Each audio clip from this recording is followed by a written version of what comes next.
On the street, Lululemon founder Chip Wilson is launching a proxy fight at the athleisure company in an effort to shake up the board, nominating 3 director candidates, including the former co-CEO of On Running, a former ESPN chief marketing officer, and former Activision CEO Eric Hirshberg.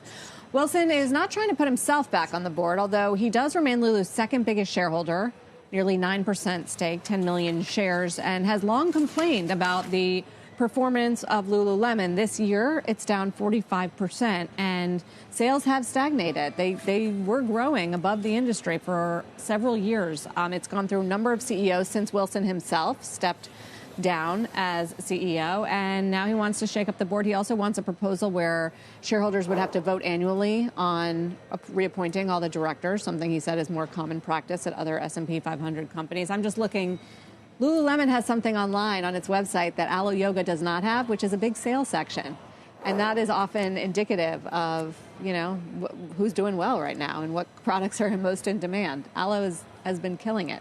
And why is that? What specifically is it about some of these newer brands that they've been able to mount such a challenge to an incumbent like that? It's very simple. It's tapping into what the consumer wants right now and at the right price point of doing it as well. I think Lululemon has been considered to have the same black yoga pants for a very high price for a long time, and there hasn't been a lot of innovation around that. I think Alo's done a better job lately with the assortment, but it's not just Alo, it's Viore, which has also taken a lot of market share on the athletic apparel side, and a lot of other brands too getting into athleisure as that's become a way of life. So it's gotten to be a crowded place, and Lulu, which was always so good at understanding its customer and catering to its customer, just hasn't offered as much. The style changed. Women wanted baggier pants, for instance, not tight leggings, and Alo did a really good job at doing that, for instance, and not just the yoga leggings. Lulu has a little bit more of that online, but not the same. So it's about style.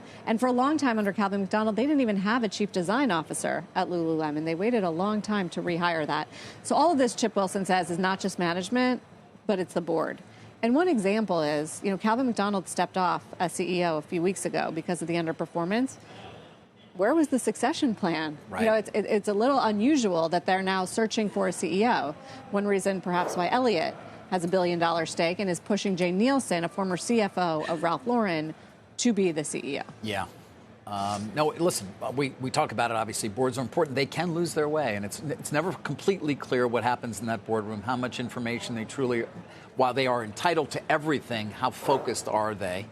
Right. And, or what are they really reading and doing, and are they just being fed conceivably what the CEO wants them to? I mean, these are all questions that obviously activists raised for many years about boards and their function. Yeah, and this board, if you look at it, I mean, it's not necessarily names you would recognize, not a lot of CEOs on the board, but there are some COOs and a lot of people who have had a lot of experience in retail, which maybe was a good thing, when things were good.